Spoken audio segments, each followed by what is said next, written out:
Donc voilà, pour vous donner une idée, la clé, la rallonge, et vous voyez, elle descend jusqu'en bas, jusqu'au fameux support. Vous voyez, voilà, c'est quand même plus simple de l'enlever par là plutôt que d'enlever les deux boulons du bas. C'est ce que je vous expliquais, parce qu'après, pour remettre les deux boulons, va falloir jouer avec le moteur. Je suis tout seul, chose qui serait beaucoup trop compliquée à réaliser seul, sachant qu'il faut jouer avec le moteur, remettre les vis en même temps, en espérant tomber dessus. Donc c'est pas mal de travail. Donc on va procéder comme ça. Je vais démonter celle-là. J'ai mis le cric sous le moteur, de sorte à ce que le moteur reste au niveau où il devrait être. Et après on descend directement le berceau. Je démonte les 3 boulons de chaque côté de mémoire, côté conducteur et côté passager. Et le berceau devrait commencer à descendre. Donc dès que j'en suis à cette étape, je vous reprends. Alors je vous reprends. On va passer cette fois à la dépose du berceau. Alors chose très importante, n'oubliez pas de caler le berceau avec un cric. Chose que j'ai fait avec le cric bleu là qui tient à peine. Et effectivement elle a bien une fuite d'huile, je viens de le voir. Bon après c'est un cric à 20 €, hein, donc on va pas pleurer. Voilà, donc on va commencer par la dépose. On va commencer par les boulons de l'arrière du berceau. Ceux qui sont côté habitacle. On va laisser les deux autres pour la fin, sachant qu'on terminera par ceux du milieu.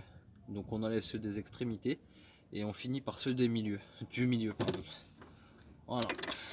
Allez, on y va. Si j'arrive à me faufiler, bien sûr.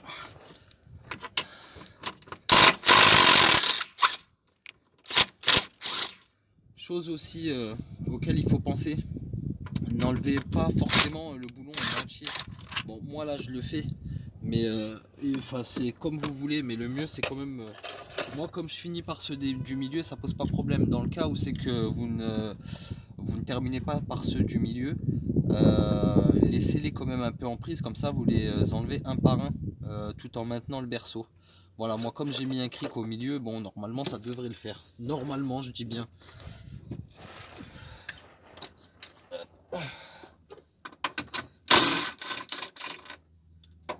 Voilà. Et maintenant on fait pareil de l'autre côté. De l'autre côté on fait pareil. Voilà. Et on finira pareil par celui du milieu. Vous voyez mon cric qui descend tout seul. À mon avis il va finir à la benne aujourd'hui.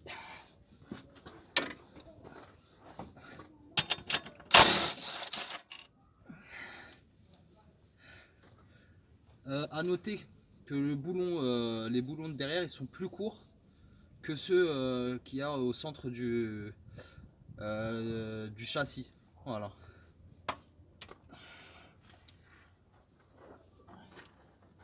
Hop.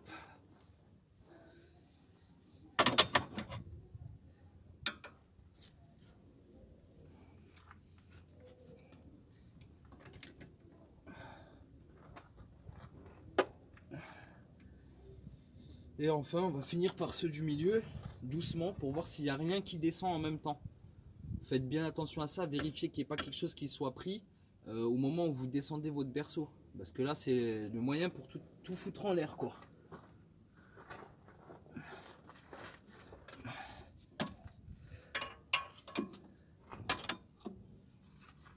On va mettre une grande rallonge.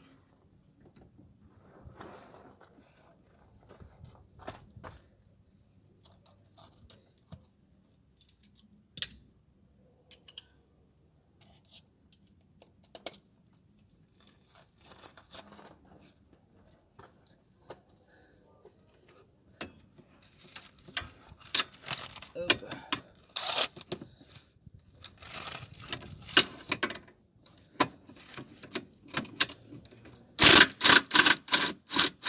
Allez, là, on voit tout de suite que le berceau il est descendu.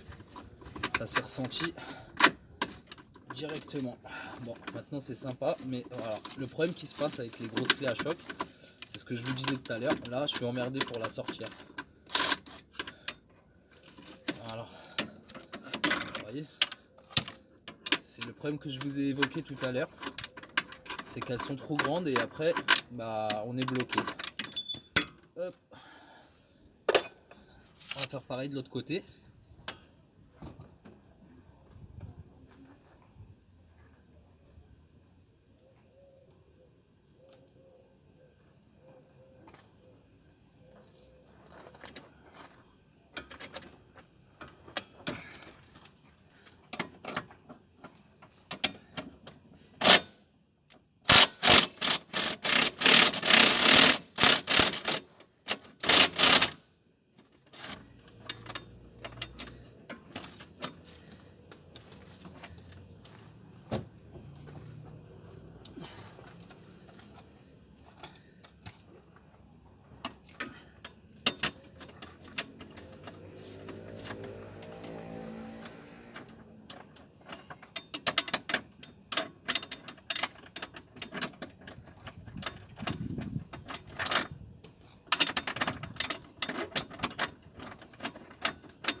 Hop. Et voilà.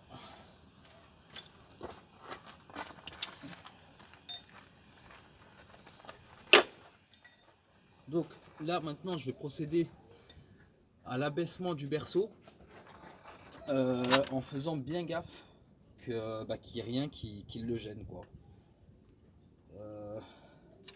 Normalement j'ai fait le tour des durites, donc il devrait rien rester qui le maintienne, mais bon, comme on n'en est jamais certain, il vaut mieux faire attention.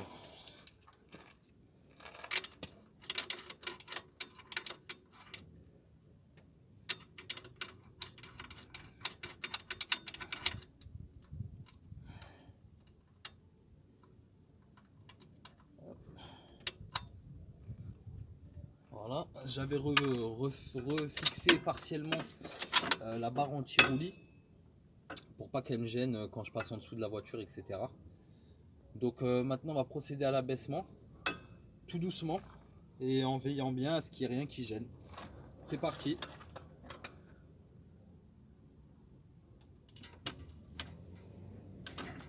Hop, on s'arrête, on vérifie. Dans le cas où il y aurait des choses qui gênent, bien vérifier. C'est la seule chose que vous puissiez faire. C'est tout vérifier point par point. Pour pas faire de conneries quoi. Pour pas faire de conneries. Donc là je suis bien descendu. En revanche là je reste un peu. Il reste fixé. Donc le bas il est bien sorti, mais ici il reste pris. Donc j'imagine qu'il y a quelque chose qui le retienne. J'imagine bien. Donc on va faire très attention.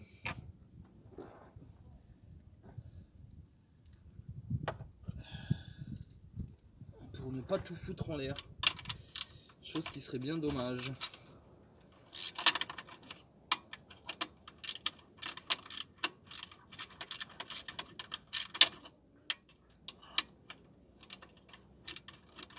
Ah, j'avais toujours une petite durite métallique là qui était prise. En fait elle n'était pas prise, comme il y avait le caoutchouc qui était cassé, je me suis dit que ça passerait et finalement non. Donc démontage oblige.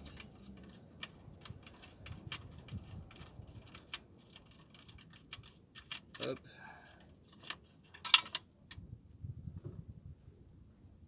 Hop là. Démontage oblige. Mais là voilà, j'ai un bon visuel. Voilà, je vois que là-haut aussi j'en ai une qui est prise. Après, est-ce que c'est nécessaire de l'enlever? Je ne sais pas. Je ne sais pas. Ce que je vois, c'est que mon berceau à l'arrière il est bien descendu. Mais pas ici. Vous voyez? Ici il est pas. Il descend pas comme il le devrait. Donc on va le descendre peut-être encore un petit peu. Juste pour voir.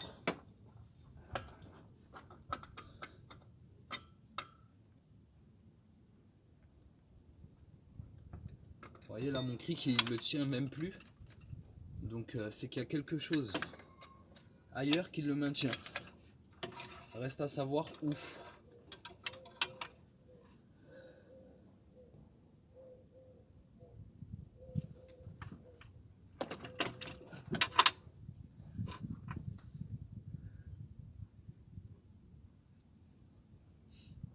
Sachant que je voulais pas totalement descendre le berceau.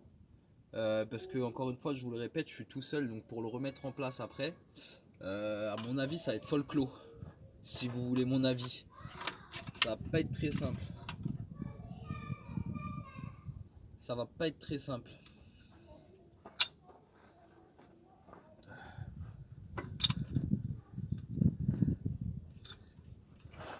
Voilà.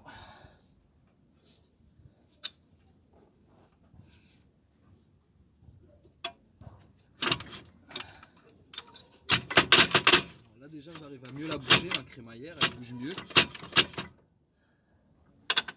Bon, j'imagine qu'il faut que je descende encore, mais je vois pas comment. Il doit vraiment y avoir quelque chose qui le maintient encore.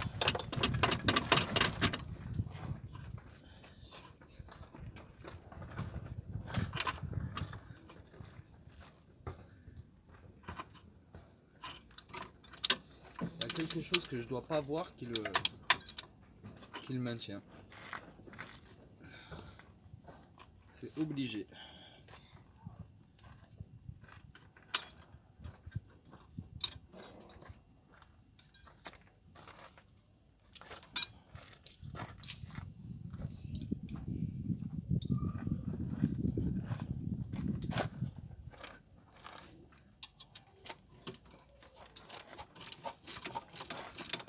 J'ai trouvé encore un petit boulon.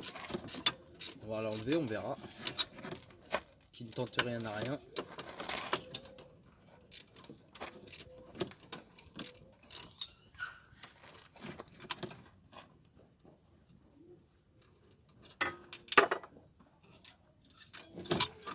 Voilà.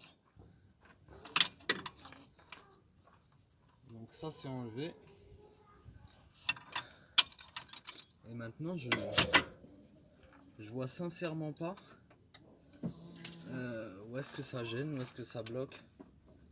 Je vois pas du tout.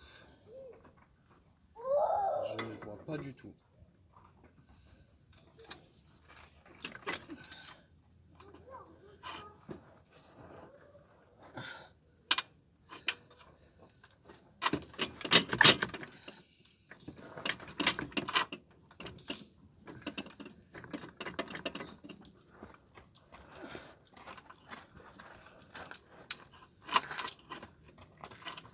Comme je vous dis, ici, enfin derrière il est bien sorti, mais la partie de devant, n'a rien à faire. Rien à faire. Donc je vois pas. J'ai peut-être loupé quelque chose, je sais pas. Je sais pas du tout.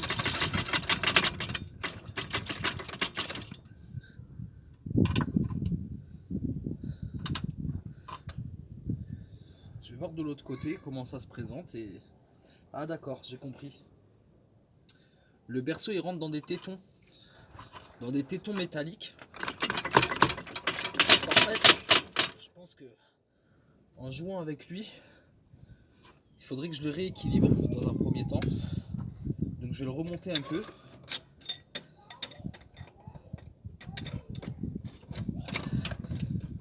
Mais si vous voulez mon avis, pour le remettre seul, ça va pas être facile.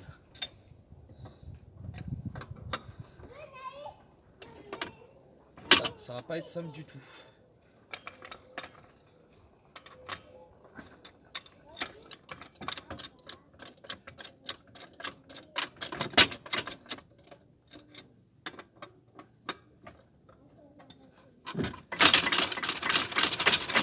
Voilà. Et ben voilà, j'ai réussi. Donc j'ai descendu mon berceau. Heureusement que j'avais le cric en dessous. Parce que ou sinon je me retrouve avec toute la caisse, enfin tout le train avant par terre. Tout simplement. Donc maintenant, vérifier impérativement ce qui pourrait gêner pour retirer la crémaillère. Et à partir de là, il n'y aura plus qu'à la sortir et faire la comparaison avec celle que je suis allé chercher, voir si tout correspond à 100%, parce que il y a toujours des petites surprises. Donc on va voir ça ensemble. On va voir ça ensemble.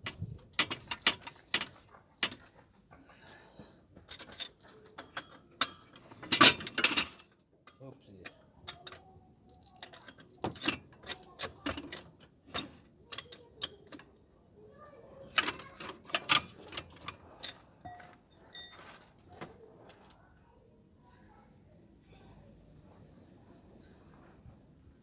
Tac, tac, tac. Bon, visiblement, j'ai rien qui le gêne. Donc, je pense que je vais mettre le berceau par terre. Complètement. Et au moins, je saurai exactement ce que je fais. Coucou. Voilà. À voir, j'ai des tuyaux métalliques, enfin des gaines qui passent. Ouais. En fait, c'est tous les tuyaux de support moteur. Vous savez, il y a dans les supports moteurs, vous avez une durite d'air qui se branche. Je sais pas pourquoi. Moi, c'est pas des suspensions pilotées, donc je comprends pas du tout pourquoi j'ai ce système. Mais une chose est sûre, c'est que je l'ai. Hop.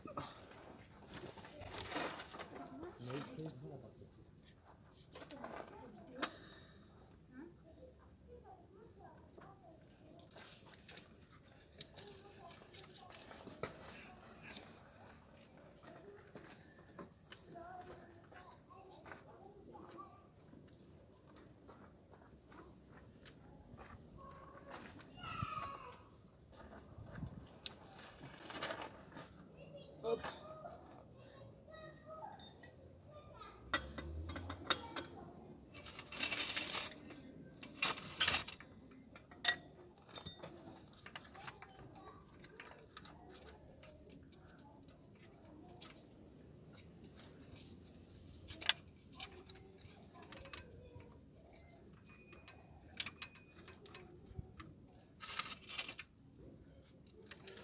Bon, j'ai deux choix qui sont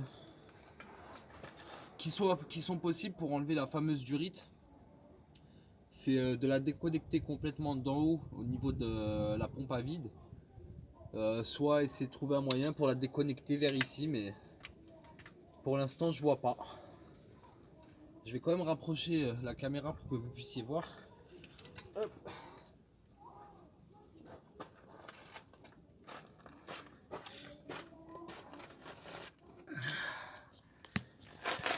Comment les choses se présentent. Voilà, et le tuyau là qui m'embête, c'est celui-là. Voilà, et en fait ça c'est relié au support moteur, je sais pas pourquoi, me demandez pas pourquoi. C'est pas une suspension pilotée, c'est pas, je sais pas du tout, je saurais pas vous dire. Bon, ça a forcément une fonction ou sinon ce serait pas là. Mais je sais pas exactement quelle est leur fonction. Voilà. Donc en tout cas vous savez que il est impératif du coup de descendre le berceau. Voilà. Et les choses se présentent comme ça. Voilà. Donc bon, tous les tuyaux là, ils sont. Il n'y a pas de souci, tout est déconnecté. J'ai vraiment que celui-là. Cette petite durite en caoutchouc. Je sais pas si vous allez voir. Mais en fait, en dessous, vous voyez cette durite, elle se met sur le support moteur là-haut, la partie grise qui est neuve. Vous voyez? Et ça, c'est le support moteur. Et elle rentre à l'intérieur du berceau. Pardon. Désolé. Voilà les avantages du direct. Et du coup, elle rentre à l'intérieur du berceau, je vous disais. Et elle ressort par là. Vous voyez, pour aller alimenter l'autre support. Donc, on va trouver. Je pense que c'est pas le plus compliqué. On a vu pire. Donc voilà. Bon bah je vous laisse continuer de suivre l'aventure, comme dirait l'autre. Donc je vous reprends. En fait, la durite, la fameuse durite, elle arrive là. Je sais pas si vous la voyez. Et en fait, elle se branche là-bas. au fond. Donc le plus simple c'était de faire ça. Donc voilà, chose de faite. Bon bah maintenant il n'y aura plus qu'à sortir la fameuse crémaillère, faire la comparaison avec la nouvelle. Et puis après bah place au remontage. Bon bah voilà, finalement il a fallu donc comme je vous ai dit sortir la crémaillère entière. Voilà. Avec donc tout le berceau. Et je vous avais dit qu'elle était prise en tenaille. Bah là vous avez vraiment l'aperçu. En fait elle est prise en tenaille entre le berceau et entre la crémaillère. Et entre le support moteur pardon. Sauf que bon là on a de la place, on peut la sortir. Mais sous la voiture avec le châssis, impossible. Donc il a fallu vraiment tout démonter pour arriver à la crémaillère. Donc j'imagine même pas le coût que ça doit coûter au garage. Parce que de toutes les manières, c'est le seul procédé possible. Vu que c'est pris en tenaille entre les deux, je vous remonte de ce côté la prise de vue. C'est vraiment pris en tenaille. Enfin, tu peux pas faire de miracle quoi. T'es obligé de tout tomber. Donc j'imagine pas le prix. J'imagine pas le prix que ça vaut. Donc je suis bien content de l'avoir fait. Maintenant je vais vérifier que les deux crémaillères soient identiques dans un premier temps. Et ensuite bah, place au remontage. Place au remontage. Allez, je vous reprends.